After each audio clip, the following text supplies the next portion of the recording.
Hey guys, it's Corey Ross and welcome to 6 News. Today we're going to talk about Maverick, his backstory and some concept art. So of course this is our new attacker. He's a hard breacher, but I would like to call him actually more of a supportive hard breacher than maybe Thermite or Habana. He's quite versatile indeed and pretty awesome. Now when this image here actually leaked out, I guessed that this was going to be a 50 Beowulf firing weapon. Funnily enough, it's not. It's the M4. It's just a normal M4. In fact, though, he does have a weapon with Beowulf rounds, but it's the AR-15. So I managed to get the right caliber of rounds, but from the wrong gun. So there we go. So his loadout is a semi-automatic AR-15 with 50 caliber Beowulf rounds.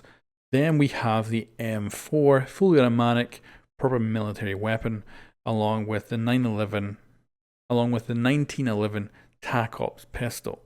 Of course, his primary gadget is this blowtorch, which goes right through reinforced walls very, very quietly, and that's actually what makes it a very powerful gadget, just how silent it is. And he comes with smoke grenades and claymores. So he's a very supportive character, and he's going to be really good. I can't wait to see this guy getting used in Pro League. We're going to go right down here to his concept arts. So this is the one that's used in-game in the bio, and it looks insane. It's gorgeous. Like, we have this kind of civilian shot on the left-hand side, and then on the right-hand side we have the Afghan shot. It's beautiful. It's so well put together. It is absolutely gorgeous. I'm always impressed with the art what they do for this, and that just is insanely good. Then we have some concept art. This is from Afghanistan, and I guess I'm not sure. Like, I don't know if, yeah, so, yeah, this is obviously him. And it looks like people are having parties. It looks like he's basically just fitting right in and talking to people. He's getting intel. Yeah, and he's trusted as well. That's another thing, because he actually ends up staying in Afghanistan for an incredibly long time and becomes just part of the locals, basically. Now, this one is insane. Like, this is just mental. It looks like he's having fun. It looks like he's really enjoying himself. I think they might be hunting, but I'm not sure. Either way, it's absolutely incredible. Again, great concept art. Now, in this one, he appears to be captured. So he's being held as a prisoner. Big ass rat right here. The artwork again is incredible. He does look a lot older. Like, very much in this concept art, he has a very white beard. You can see he's been in here for a goddamn long time, all the scratches on the wall. He looks very old. Whereas if we actually go up to his bio here, he's only 36. So he's not that old, but I'm wondering if they originally thought he was going to be a far older operator. Then we have him getting his tattoo of Afghanistan. He fell in love with the country as part of his backstory.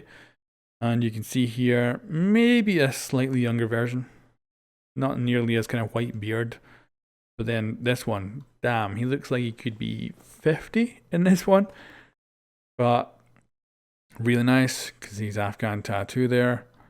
And yeah, pretty insane actually. So yeah, cool. And we've got more of his background here. So he's actually incredibly intelligent, up into 2% for intelligence, which apparently made it kind of hard for him to fit in. So he learned Dari, and he became an intelligence officer, serving in Kabul as foreign reporters, adventurers, and criminals flocked to the city. Thorne was well known in the underground club circuit and even amongst locals as a prolific Buzakish player. So he was invited into the unit as their regular specialist. Now, this is the thing. It seems to keep referencing the unit. If we actually go to the top as well, it says the unit. Now, I don't know if that's because they forgot, maybe they hadn't figured out what they're going to go with, or if it really is called the unit. Maybe it is.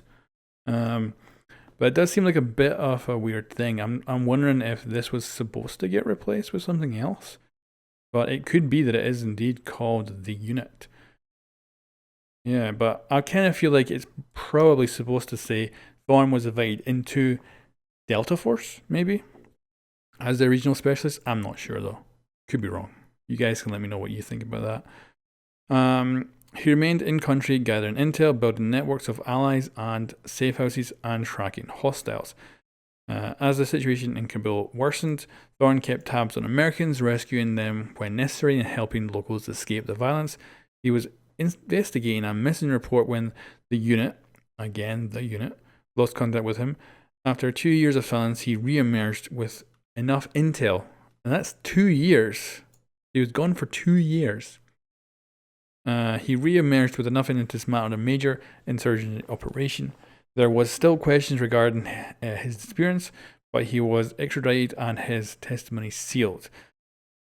His successful missions, along with the experience, gained him the attention of Six. So then we got the Psych report down here, which is written by Six. That's the leader of Rainbow Six. You see her in the cinematics at the start of the game. So she knew him from well before his disappearance, and he was apparently a legend among the intelligence collectors. And apparently they said that he went native. So he's often difficult to engage with since he's incredibly intelligent and able to read others with remarkable intensity. But ask him about Kabul or Bukasish and he can barely contain his excitement. That's kind of cool. I like that because you don't really get the sense that he's that excited about anything. But it's kind of cool that he really is excited by Kabul. Like he loves Afghanistan, which is an interesting way to play this. Of course, he's an American operator, so that isn't the first way you would usually do that in a game. You would usually try and kind of play it more safe. So, you know, good balls on that Ubisoft for doing that. So yeah, I've never seen old men sell their services on street corners to write love letters before. So it's hardly surprising he took to Afghanistan. It's a bewitching culture. When expats began partying in underground clubs and drinking at restaurants, specialist Thorn admitted that he knew the kabubble was going to pop hard, that Westerners would become easy targets. He saw the writings on the wall before everyone else did. From a young age, Specialist Thorn handled an almost overwhelming amount of sensory input that would have shut down most kids. Instead, he compartmentalized and deconstructed everything around him as a way to function. Now, I don't know if it entirely goes down to what all that sensory input was. It's one reason I think he's internalizes his emotions. His parents were loving but rigid. They barely let him explore his own neighborhood. It's what drove him to join the army, to experience the world he could only dream about. It's hardly surprising Kabul left such a heavy imprint on him. I don't think he emerged from his shell until he started traveling, and even now his mind is with us, but his heart is in Kabul. So Specialist Thorn has displayed a remarkable empathy stemming from his ability to watch, listen, and dissect.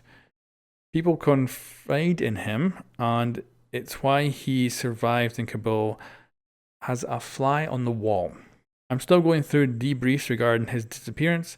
It reads like a terrifying thriller, but the scars that came with his experience have only tied him more closely to Afghanistan. I think his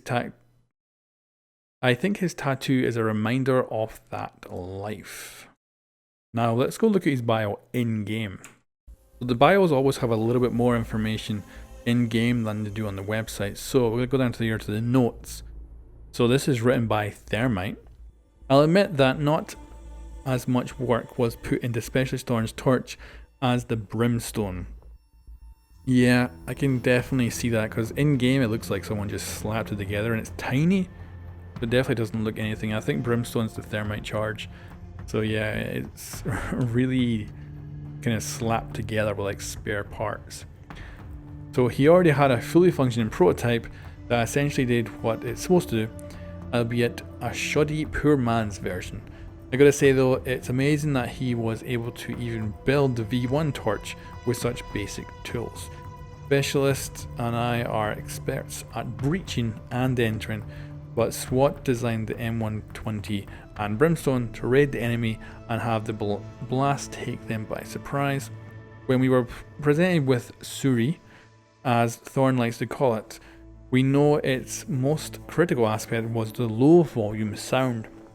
which is definitely the case with this operator. He's so damn quiet with that breaching tool that you can find yourself getting shot in the head without even realizing there's a hole in the wall behind you. The challenge was retaining that quality but intensifying the acceleration and heat, since the rate at which the prototype flame was streamed would take hours to pierce through. So they added in some additional ingredients and that did the trick, and we got one hell of a torch.